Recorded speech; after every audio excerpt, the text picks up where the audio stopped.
Hi, I'm Jeff Duncan. I'm from South Carolina's 3rd Congressional District, and thank you for the opportunity to participate in National Clean Energy Week.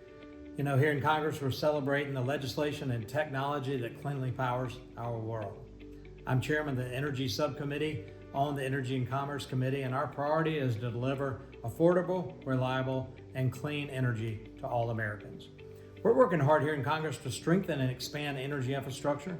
We have an abundance of natural resources in this country. We've got to take advantage of cleaner burning, U.S. produced natural gas, delivering that gas to where it can be utilized by our utilities to provide baseload power, and also export that to folks around the world to lessen their carbon footprint, their carbon emissions, and improve their quality of lives.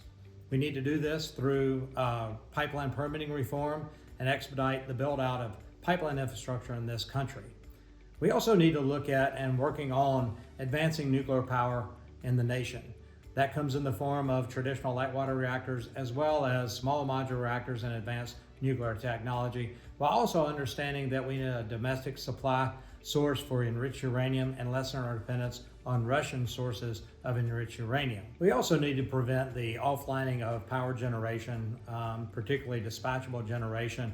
As coal-fired power plants are taken out of the energy mix, we need to replace that with dispatchable energy provided by clean-burning U.S.-produced natural gas and not be wholly reliant on this Rush to Green initiative of renewable generation of wind and solar. They have their place, but we also have to have that always-on, always-ready dispatchable energy. Simply look at Germany.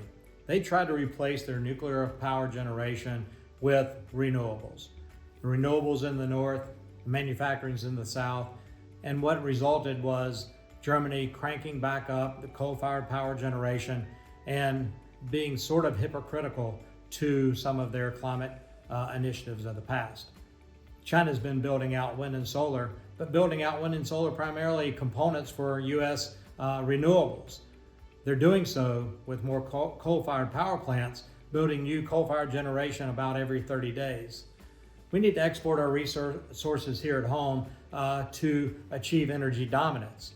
H.R. 1130, Unlocking Our Domestic LNG Potential Act, actually helps expedite export of clean-burning, American-produced natural gas to aid our allies in Europe and friends and allies around the world meet their energy needs. It's a free market approach to LNG exports. U.S. should be a global leader in energy production, and primarily we should be a global leader in nuclear power technology.